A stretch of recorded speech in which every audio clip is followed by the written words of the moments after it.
Welcome to The Witch's Tales, where you will be immersed in stories of mystery, magic, and drama.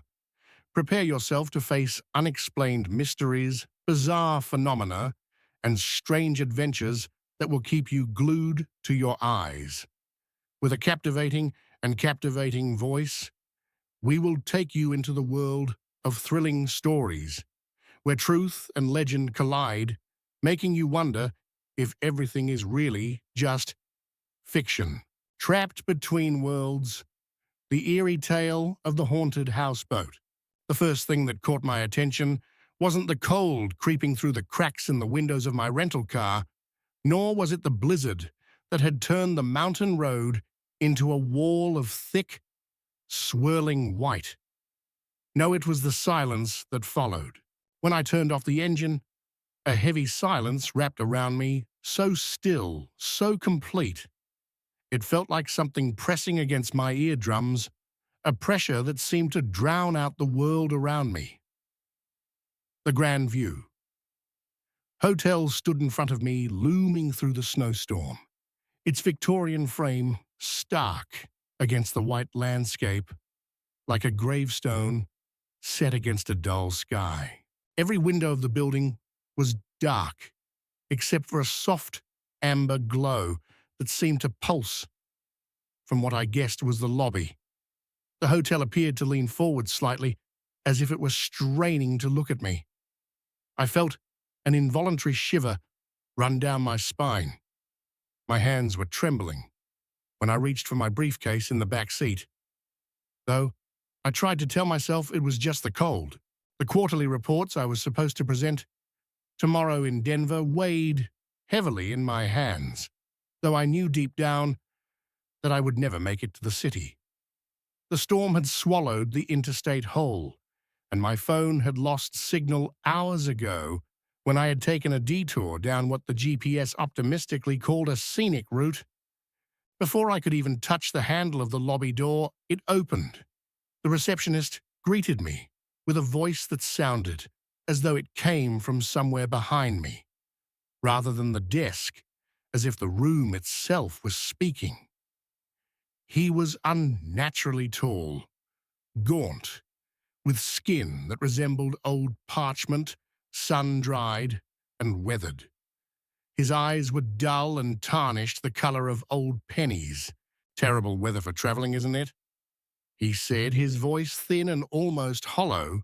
I explained my situation, how the storm had blocked the roads, how I needed a room for the night until the morning.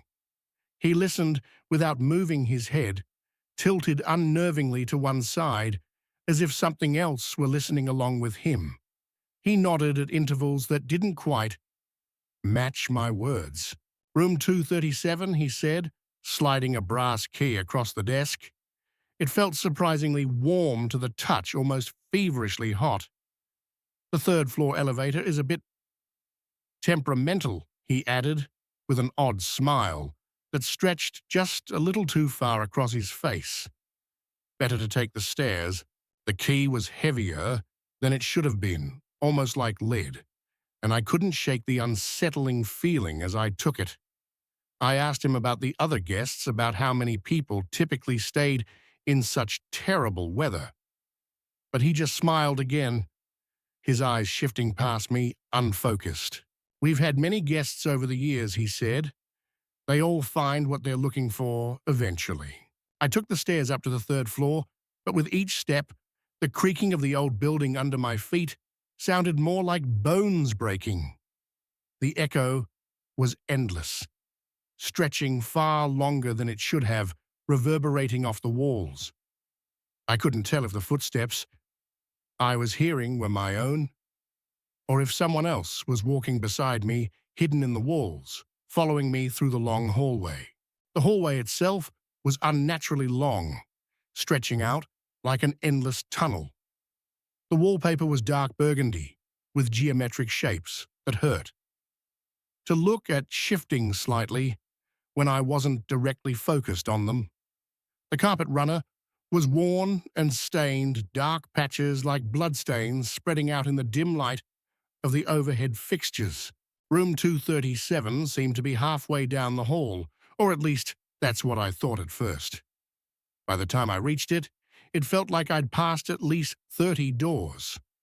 Yet when I turned around, the hallway behind me looked no longer than it should have been. My heart began to race in my chest as I fumbled with the key. My hands were slick with sweat, though the cold air in the hall should have kept them dry.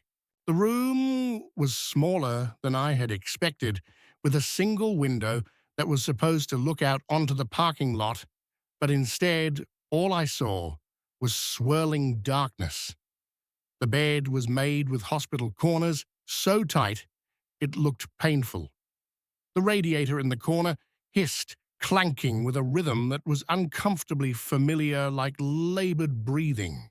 I set my briefcase down on the desk, trying to shake off the unsettling feeling that had settled into my chest. Business trips had taken me to many hotels, some grand, others seedy, but most forgettable. But this was different.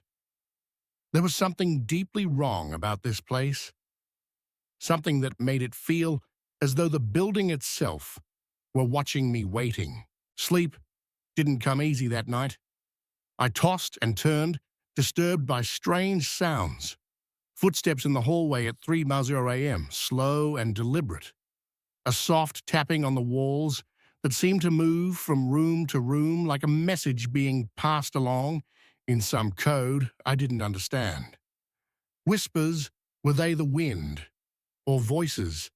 In a language I didn't recognize, I checked my watch, 3:17 a.m., the same time it had been when I first looked, but I was sure at least an hour had passed.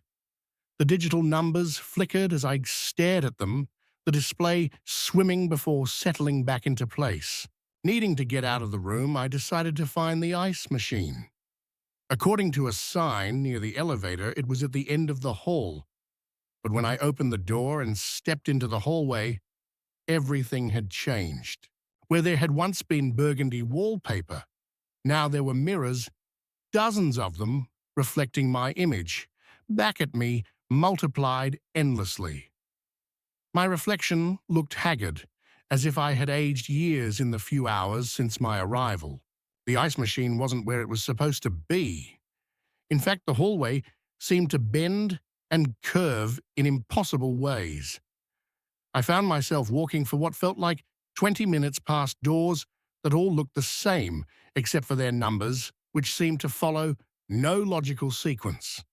Room 108 was next to room 455, which was across from room 12. My pulse quickened as I tried to retrace my steps, but the hallway only stretched longer, the ceiling pressing lower, the walls inching closer. The whispers started again, soft at first, barely audible over the hum of the radiators and the distant wind. They came from behind the doors, dozens of voices murmuring in a language I couldn't quite make out. I pressed my ear to one of the doors, and the whispering stopped, instantly replaced by a silence so deep it felt like the air was holding its breath. I fumbled with the brass key, which had grown unbearably hot in my hand, but none of the doors would open. And then I saw him. The receptionist stood at the end of the hall, though I was sure he hadn't been there a moment ago. His tall frame was silhouetted against a light I couldn't identify. His head was tilted unnaturally to one side. When he raised his hand to wave, I saw that his arm bent in too many places as though it had extra joints that shouldn't exist. I ran. My footsteps echoed off the walls in a rhythmic staccato, mocking me. Behind me, I heard other footsteps, dozens of them all slightly out of sync, creating a cacophony that seemed to come from the walls themselves. I had to escape, but as I reached the staircase, I saw something even worse. The walls around me were bleeding, literally bleeding. Dark stains spread across the wallpaper like water soaking through cloth. The smell of copper and old roses filled the air so thick it was almost suffocating. I made it down to the lobby, but it was exactly as I had left it down to the single amber light glowing behind the reception desk. But the receptionist was gone. The front door, however, was locked. I pulled at the handle, my palms raw. I threw my shoulder against the heavy wood until pain shot down my arm. I called out for help, but my voice cracked and faltered. The phone behind the desk was dead. Its receiver only offered static when I picked it up. And then I found the guest registry.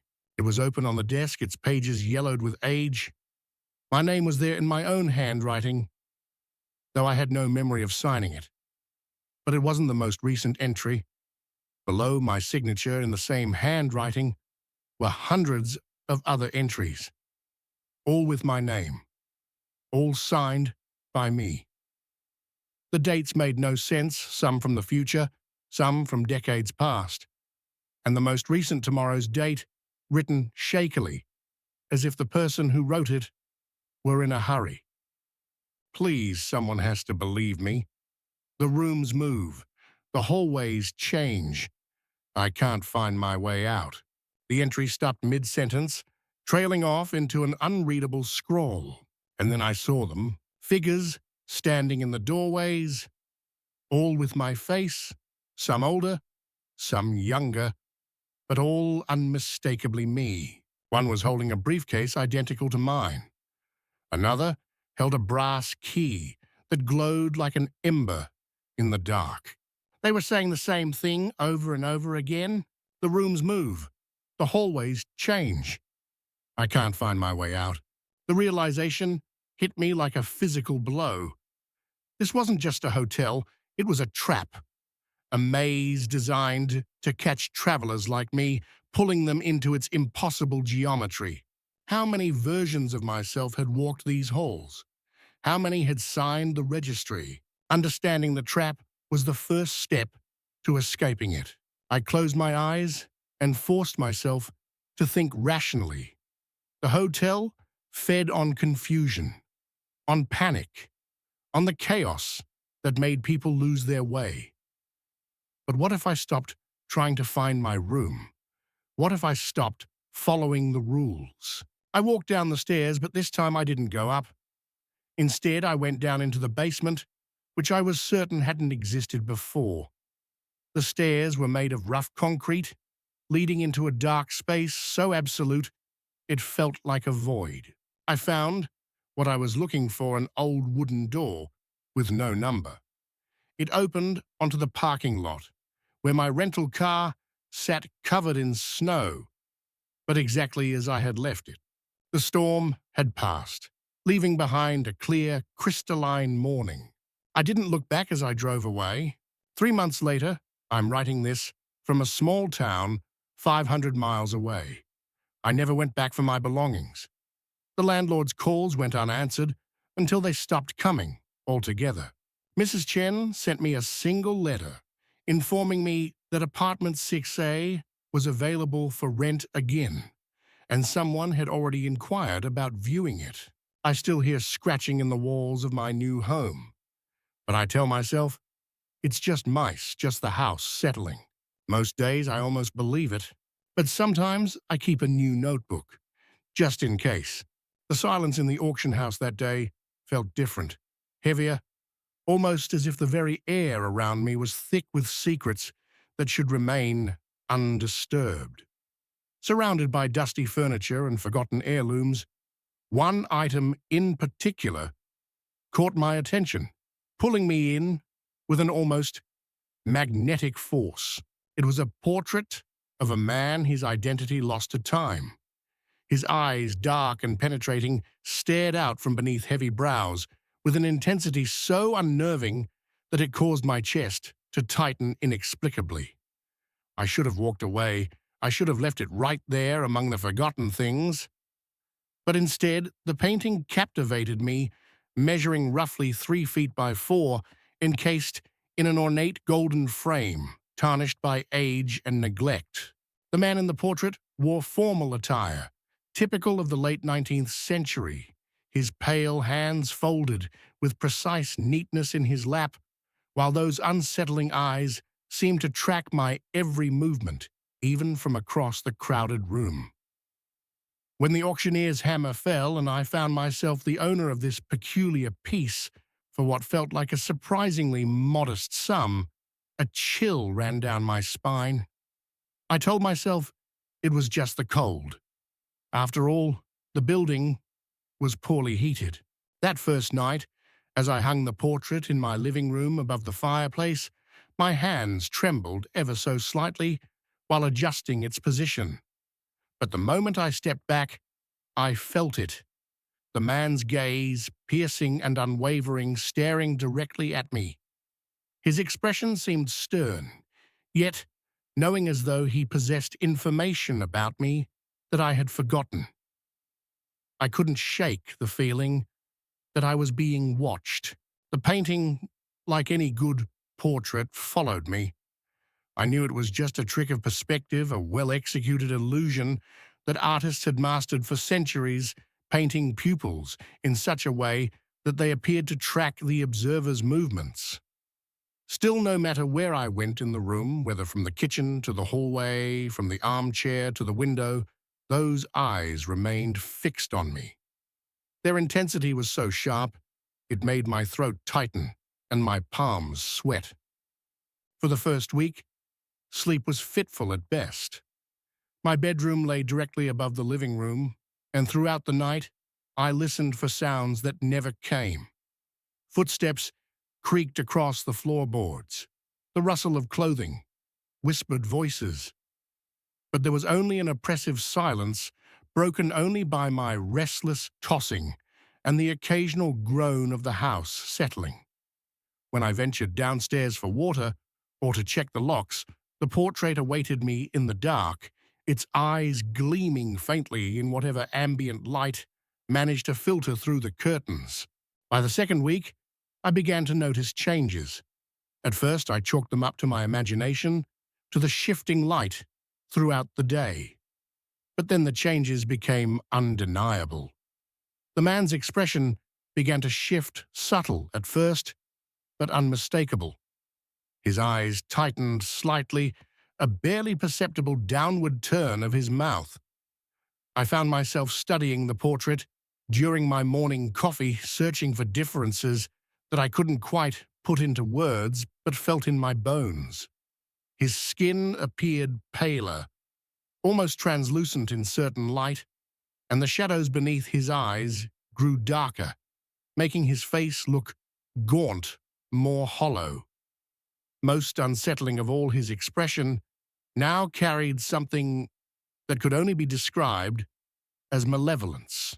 My sleep continued to deteriorate. I woke in the middle of the night, my heart pounding in my chest, sweat beading on my forehead, despite the cool air in the house. The sensation of being watched pressed down on me like a physical weight, making it hard to breathe. I resisted the urge to investigate, to creep downstairs and confront whatever was happening in the living room, but the compulsion grew stronger each night. By the third week, I could no longer deny that something was fundamentally wrong. The changes in the portrait were now undeniable. The painted figure's face had grown thinner, more angular, and his once neat hair appeared disheveled, as if he had been running his fingers through it in agitation. His formal jacket, once perfectly tailored, seemed too loose, as if he had lost weight. Most disturbing of all, his eyes no longer just followed my movements, they anticipated them. His gaze focused on doorways before I even entered the rooms, following my intended path, as if he knew my next move before I made it. I began to avoid the living room altogether during the day, conducting my daily activities in other parts of the house. The kitchen became my refuge, its windows facing away from the portrait's line of sight. But even there, I couldn't escape the feeling that I was being watched. I would jump at every small sound, the hum of the refrigerator, the ticking of the wall clock, the distant rumble of traffic. Friends, commented on my haggard appearance when I ventured out for groceries or work. One colleague asked concerned if I was getting enough sleep. I deflected their concern, knowing that if I explained what was really happening, they would suggest psychiatric evaluation. How could I possibly explain that a painting was stalking me in my own home? The fourth week brought a new development that shattered whatever remained of my doubt. I had been sitting in the kitchen, my back to the living room entrance, when I heard unmistakable footsteps on the hardwood floor. They were slow, deliberate. Someone was trying to be stealthy. My body went rigid, my muscles tensing as adrenaline surged through my veins, sharpening my vision and hearing. The footsteps continued for what felt like an eternity, then stopped, entirely leaving behind a silence so thick it felt almost tangible. When I gathered enough courage to investigate, I found the living room just as I had left it. But there was one crucial difference. The portrait's head had turned slightly to the left, angling toward the doorway where I stood. The painted eyes locked onto mine with such intensity that I stumbled backward, slamming my shoulder into the doorframe. That night, I couldn't sleep at all. I sat in my bedroom chair facing the door, listening for any sounds from below. But none came. The knowledge that something impossible was happening in my house made sleep unthinkable. By morning, my nerves were frayed to the breaking point. Every creak of the house settling made me jump, as if something were lurking just out of sight. I spent hours researching the history of the painting, trying to trace its provenance. The auction house had little information beyond a vague description and estate sale number. Phone calls to the previous owner's relatives yielded only confused responses. Apparently, the portrait had been discovered in an attic after an elderly aunt's passing, with no memory of its origin or the identity of the subject. One conversation in particular was unsettling. The deceased woman's nephew mentioned that his aunt had complained during her final months about feeling watched in her own home.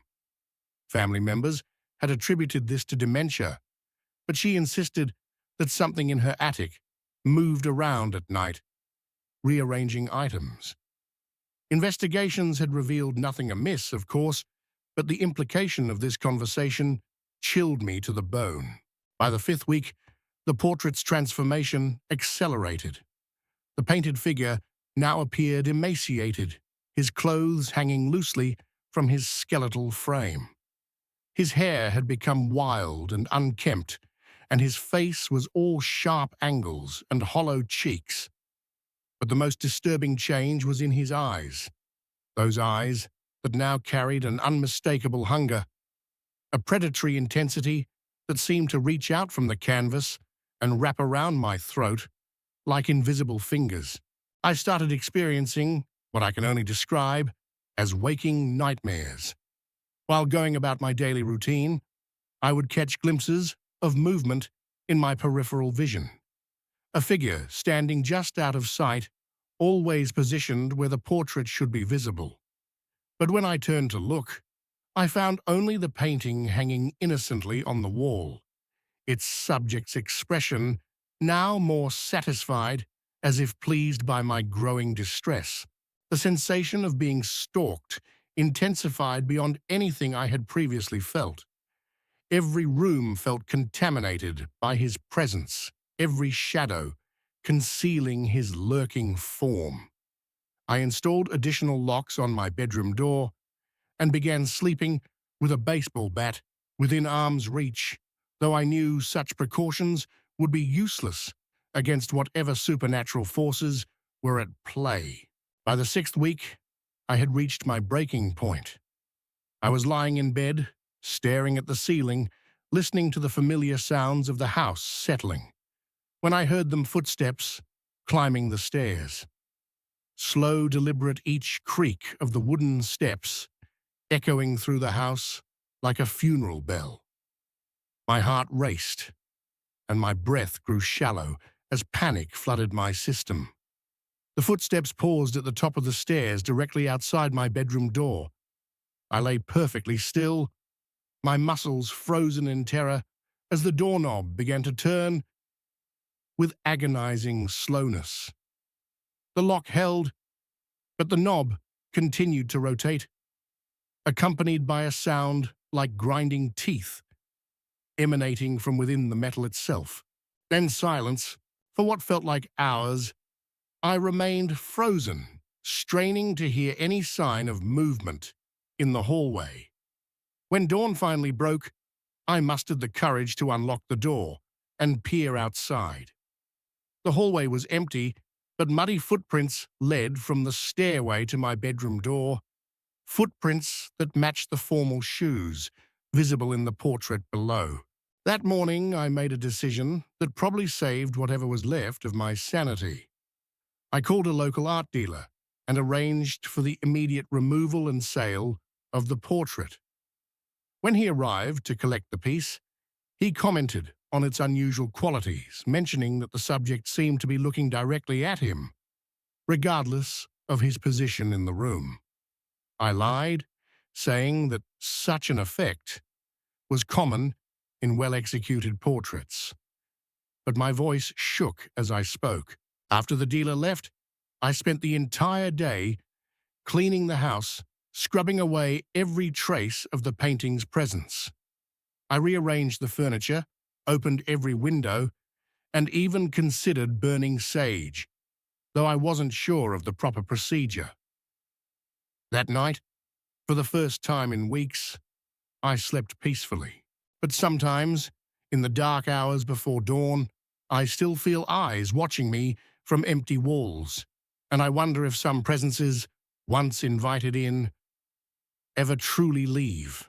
The portrait may be gone, but the memory of its gaze lingers a scar on my psyche, a reminder that some mysteries are better left undisturbed and that some auctions are best avoided entirely. The dealer never contacted me about finding a buyer. I never asked. I could feel the metallic taste in my mouth as my pulse quickened whenever I caught movement in my peripheral vision. At first, I dismissed these glimpses as the tricks of light, filtering through the vapor, or perhaps deer moving through the tall grass. But as the days passed, the shapes became more frequent, more deliberate. They appeared just beyond the edge of clarity-dark silhouettes that seemed to pause when I turned toward them, only to dissolve back into the gray when I focused directly. The sensation of being watched began during my second week. It started as a prickle between my shoulder blades while I repaired loose boards on the front porch. My hands trembled slightly as I gripped the hammer, and I found myself glancing over my shoulder every few minutes. The feeling intensified when I worked outside, as if multiple sets of eyes tracked my every movement from within the concealing mist. Sleep became elusive. The old farmhouse creaked and settled throughout the night, but underneath those familiar sounds, I began to detect others' soft footsteps circling the property. The whisper of movement through tall grass, and sometimes what sounded like breathing just outside my bedroom window. My heart would slam against my ribs as I lay rigid in bed, straining to identify each noise while sweat beaded on my forehead despite the cool air. By the third week, the shapes in the mist had grown bolder. I could make out human-like forms standing motionless in the fields, visible for longer periods before fading. They appeared to be wearing tattered clothing that hung loose on gaunt frames. The distance made details impossible to discern, but something about their posture, the way they tilted their heads, the unnatural stillness of their stance, sent ice water through my veins. My hands shook as I prepared simple meals, the constant state of alert wearing down my nerves. The isolation compounded everything. No cell service reached the property, and the landline had been disconnected months ago. My pickup truck remained my only connection to the outside world, but leaving felt like abandoning my post. I had committed to maintain it. The first direct encounter happened on a Tuesday evening. I was closing the chicken coop when movement caught my eye near the old grain silo. A figure stood perhaps 30 yards away, clearer than any I'd seen before, tall, impossibly thin, with what appeared to be long hair hanging over its face. My mouth went dry as sand. The figure remained perfectly still for several seconds, while my pulse hammered in my ears, then began walking toward me with a strange, gliding gait. Terror locked my muscles. I wanted to run, to call out, to do something, but found myself frozen as the shape approached through the mist. 20 yards, 15 close enough now to see that its feet didn't quite touch the ground. My breathing came in short, sharp gasps. At 10 yards, it stopped abruptly and cocked its head to one side, studying me with an intensity I could feel despite being unable to see its features clearly. I stumbled backward, nearly tripping over a feed bucket, and in that moment of broken eye contact, the figure vanished. Not faded, vanished. One instant it was there, the next, nothing but swirling mist where it had stood. That night, I dragged the heaviest dresser I could find against my bedroom door and wedged a chair under the handle. Sleep came in fractured pieces, interrupted by jolts of awakened terror as sounds circled the house, scraping against the siding, tapping on windows, the soft thud of footsteps on the front porch. The fourth week brought escalation. Multiple figures now appeared, simultaneously forming a loose circle around the farmhouse at a distance of perhaps 50 yards. They maintained their positions from dusk until dawn, shifting occasionally, but never approaching closer. During daylight hours, they retreated deeper into the mist, but never disappeared entirely. I caught glimpses of them watching from the tree-line, patient and persistent. My nerves frayed further with each passing hour.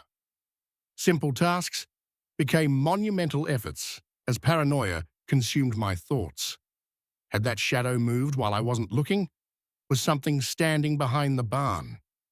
The constant hypervigilance exhausted me, leaving my hands unsteady and my thoughts scattered. Food lost all taste. My stomach remained knotted, with anxiety rejecting most attempts at nourishment. Sleep deprivation made everything worse. Colors seemed more vivid, sounds sharper, and the boundary between reality and hallucination began to blur. I started talking to myself just to hear a human voice in the oppressive silence. On Thursday night, they moved closer. The circle tightened to perhaps 20 yards from the house. Through my bedroom window, I could make out more details of their forms. Some appeared to be missing limbs. Others moved with jerky, unnatural motions. All maintained that same terrible stillness when not shifting positions like mannequins, waiting for some signal to spring into action. My hands trembled violently as I gripped the window frame, breath fogging the glass in rapid puffs. The figures seemed to sense my observation because several turned toward my window in unison. Their movements synchronized in a way that made my skin crawl.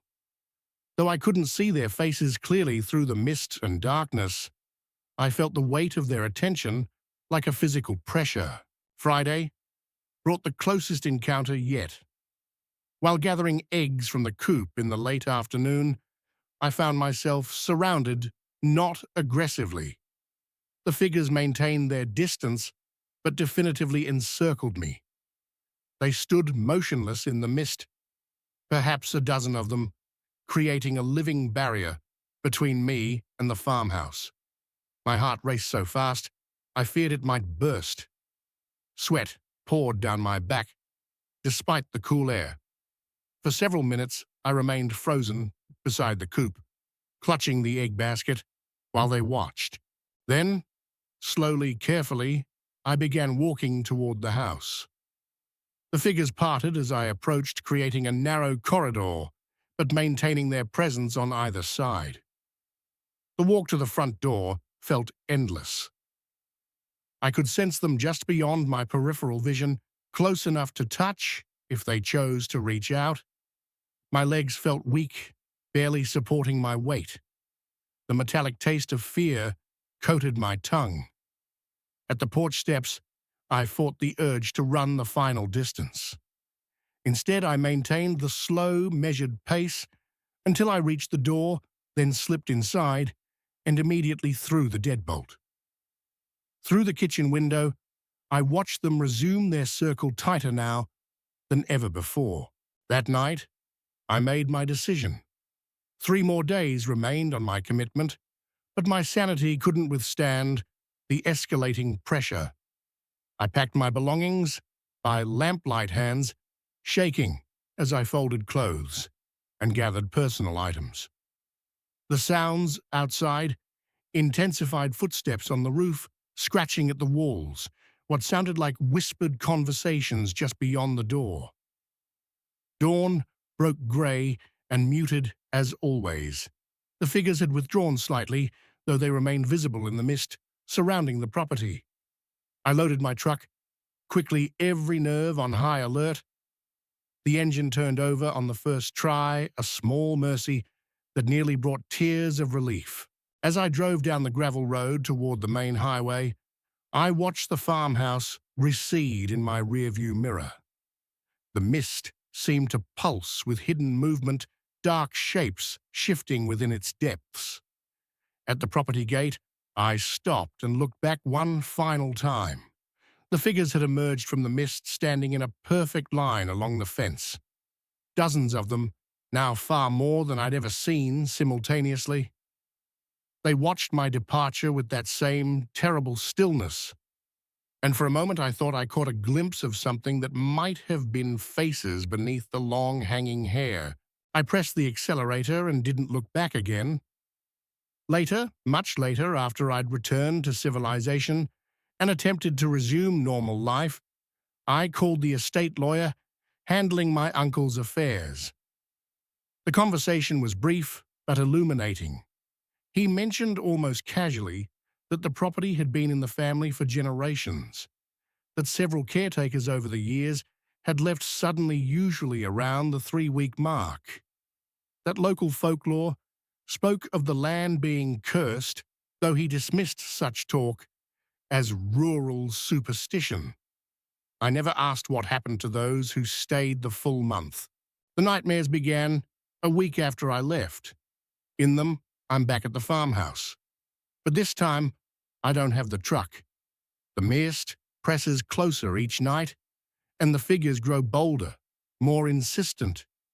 They want something from me, something I cannot understand or provide.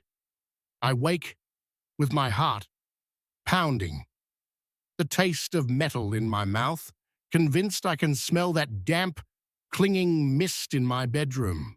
Sometimes on particularly foggy mornings in my new apartment, I catch movement in my peripheral vision, dark shapes that dissolve when I turn to look. And I wonder if leaving was really escape, or if I've simply carried something back with me from that shrouded farm where the mist never lifts and the watchers never rest. There, under the one working streetlight, a tall, thin figure dressed in dark clothes, his face obscured by shadows. The GPS said I had arrived, but something in my gut told me I hadn't. I slowed the car but didn't stop. I tried to catch my breath, to steady myself. The figure remained still, his posture stiff and unnervingly upright. Something about his presence unsettled me deeply, but I had a job to do. So against every instinct, screaming at me to turn around and leave, I pulled up to the curb.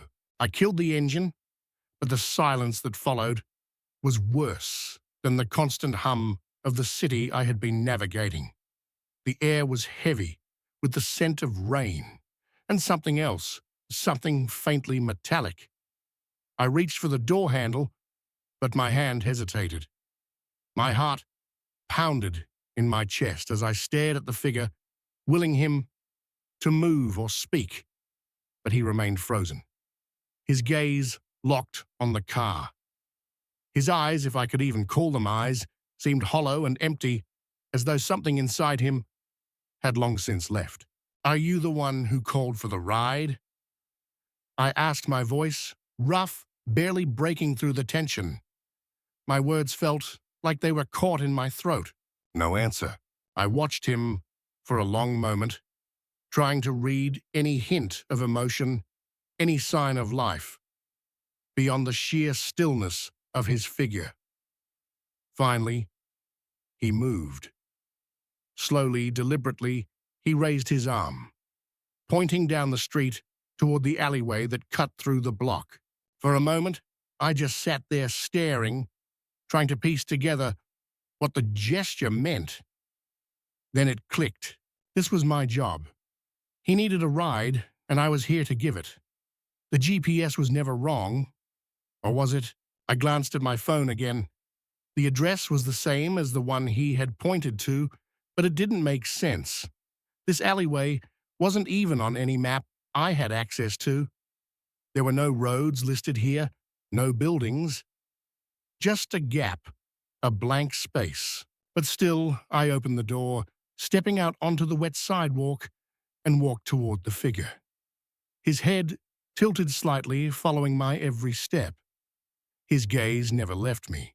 With every footstep, the world around me seemed to fade away. The city noise softened until it was drowned completely by the sound of my footsteps. And then I reached him, standing face to face with a stranger I could barely see. "Where to?" I asked, the words now almost too faint to hear myself speak. He didn't answer. Instead, he started walking, and I followed. The rain was lighter now, a soft mist brushing against my skin, but the atmosphere felt dense, oppressive. I kept my focus on his back, barely able to see the faint outline of his body in the darkness.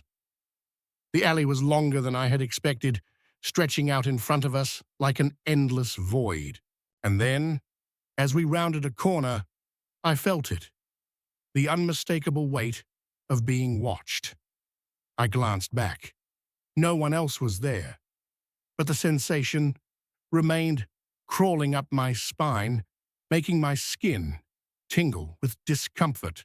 I turned the corner behind him, entering a dimly lit stretch of road. The streetlights were broken, flickering between brief moments of visibility, then plunging us back into darkness. And that's when I saw it, a building, towering and strange, with crumbling stone walls that seemed to pulse with some unearthly rhythm. It was as though the building itself was breathing like something alive, but nothing about it made sense.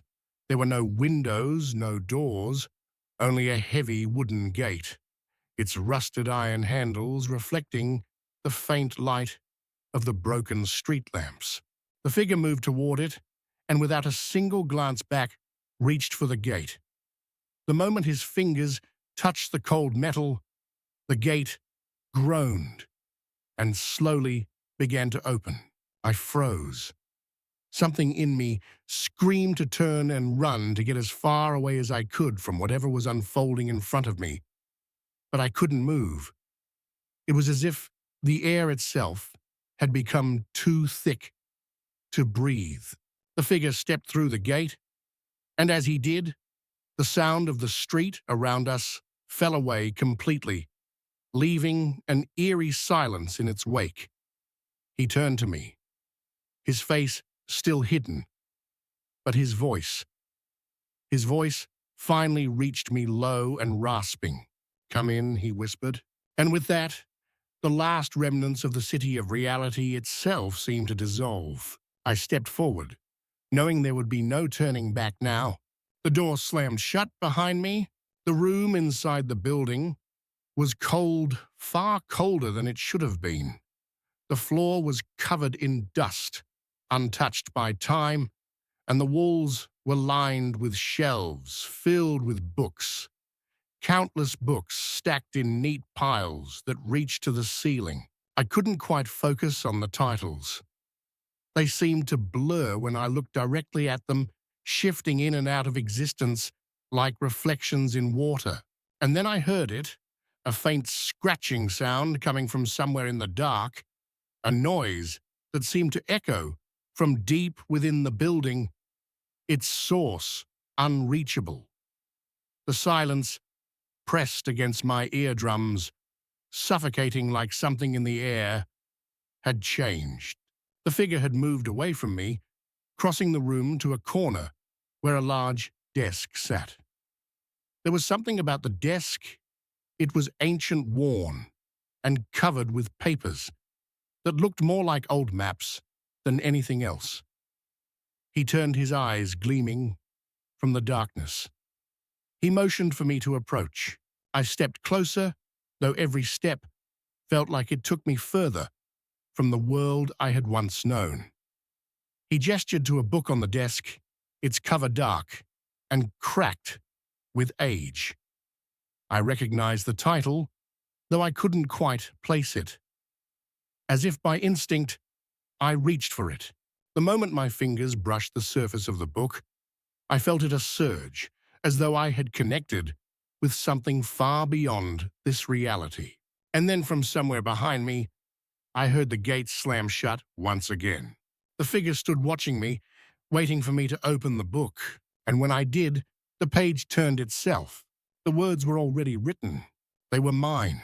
Time, as if the house itself had stored these conversations over the centuries.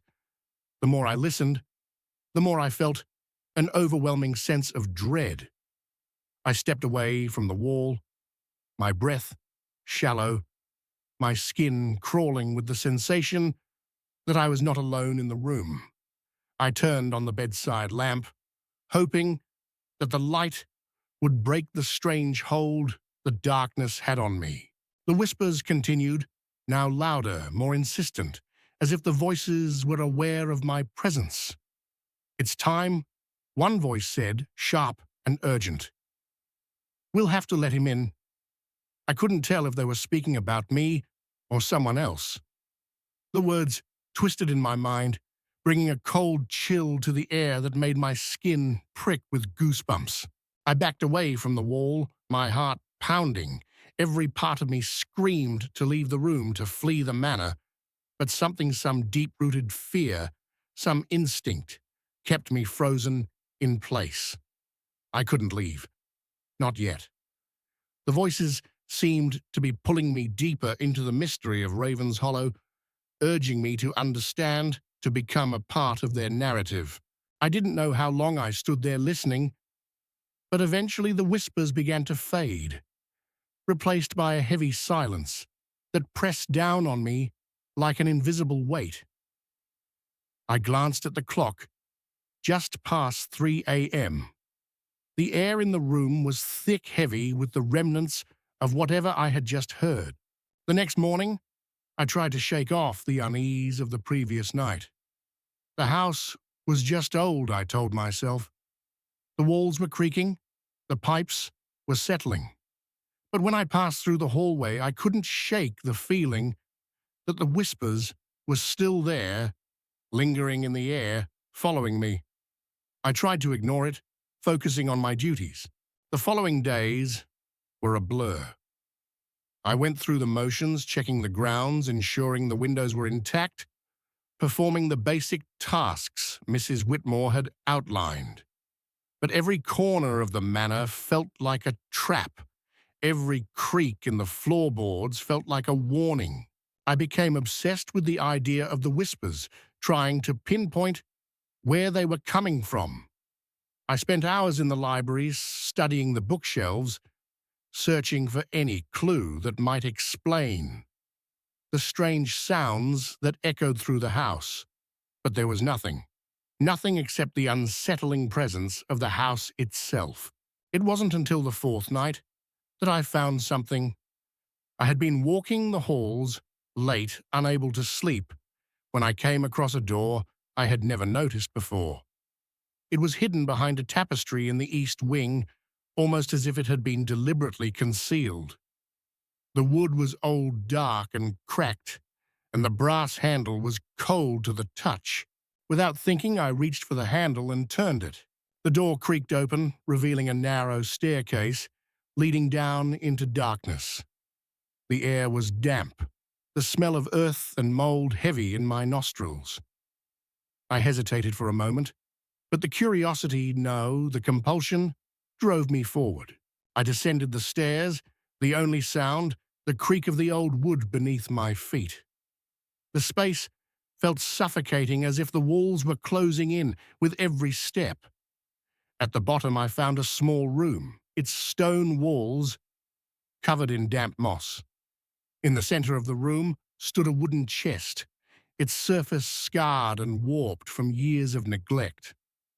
The whispers were louder here, almost deafening, but they weren't coming from the walls anymore. They were coming from the chest. I approached it slowly, my hand trembling as I reached for the lid. When I opened it, the room was immediately flooded with an overwhelming presence. Something ancient, something alive, but not in the way a living thing should be. Inside the chest was a book, old leather-bound, its cover adorned with symbols I couldn't recognize. As my fingers brushed against the cover, a surge of cold shot through my body, and the whispers stopped, replaced by a deafening silence. The world seemed to hold its breath.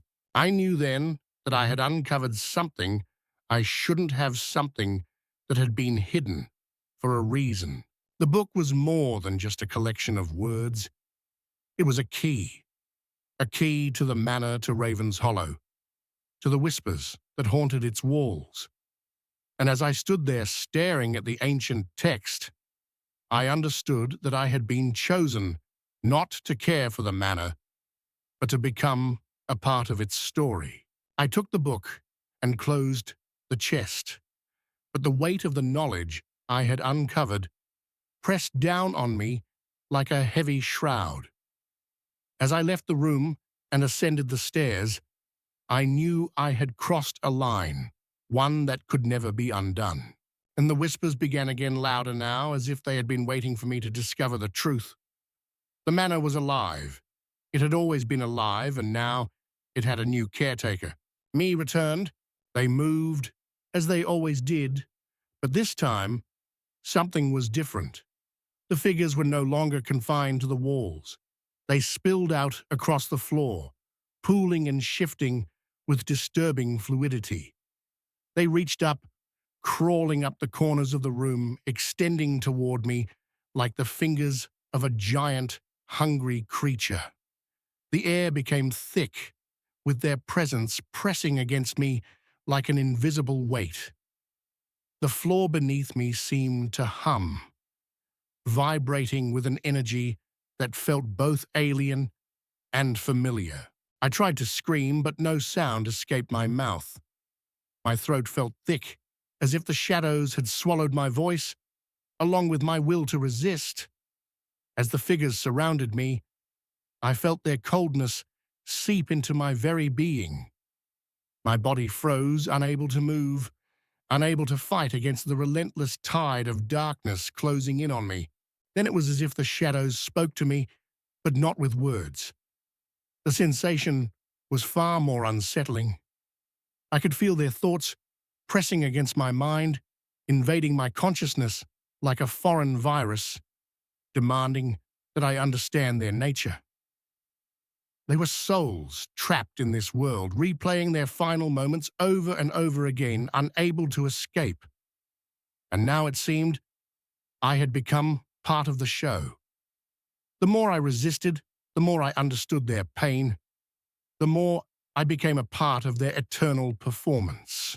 The light flickered, casting an eerie glow over the room, and I saw a face, horribly distorted with wide, vacant eyes. It was one of the figures staring directly at me, its expression full of anguish. I felt its sorrow, its desperation, as though it had been waiting for someone to notice to witness its torment. I realized, in that moment, that I was no longer alone. The walls were no longer just barriers separating me from the rest of the world. They had become a prison, and I was a reluctant inmate. The shadows weren't just confined to my living room anymore, they were inside me, inside my mind. They had found a way to latch on to my thoughts, to use me as a vessel for their suffering. The clock on the wall ticked loudly, its rhythm mocking me, reminding me that time was slipping away. I felt myself becoming part of the darkness, fading into its eternal loop.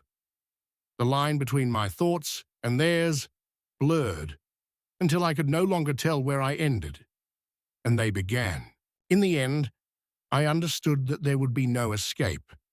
The light, the cursed light, had woven itself into the fabric of my existence, and I would be forever tied to the stories of those trapped within it. The shadows would always be with me, waiting to return to feed on my fear, to reenact their deaths and their regrets, and I would watch just as they had watched me. The true horror wasn't the light. It was the realization that, like those before me, I had become part of the endless performance, a part of the building's soul-stealing curse. And there would be no end, no peace. The shadows would always be watching. And sometimes, I swear I hear them, even when I'm far from that apartment, lurking in the corners of my new home, waiting for me to forget, waiting for me to let them in again. Story 16 reveals an eerie encounter with an almost sentient phone booth. The protagonist, having ventured down a remote road, discovers a phone booth in an empty field out of place and strangely inviting. Inside the booth, they encounter a mysterious voice that reveals personal secrets, events yet to come, and an unsettling awareness of the protagonist's every movement. The voice seems to exist both within the booth and outside of it, gaining strength as the protagonist acknowledges its presence. After being warned of impending dangers, the protagonist tries to leave only to find their car won't start, and a strange driver offers help just as predicted. The protagonist declines, but the danger continues to loom, with the voice's predictions now felt as promises, not warnings. The closing moments leave a sense of inexorable growing dread as the protagonist is forced to face the vast, unblinking darkness. The story weaves a tale of fate and fear, showing how curiosity can entangle a person in a web of sinister predestination. The phone booth symbolizes a portal into a world where knowledge is not liberating, but damning, revealing how awareness of the future can lead to being ensnared in it. Would you like to discuss this more, or explore the themes in this story?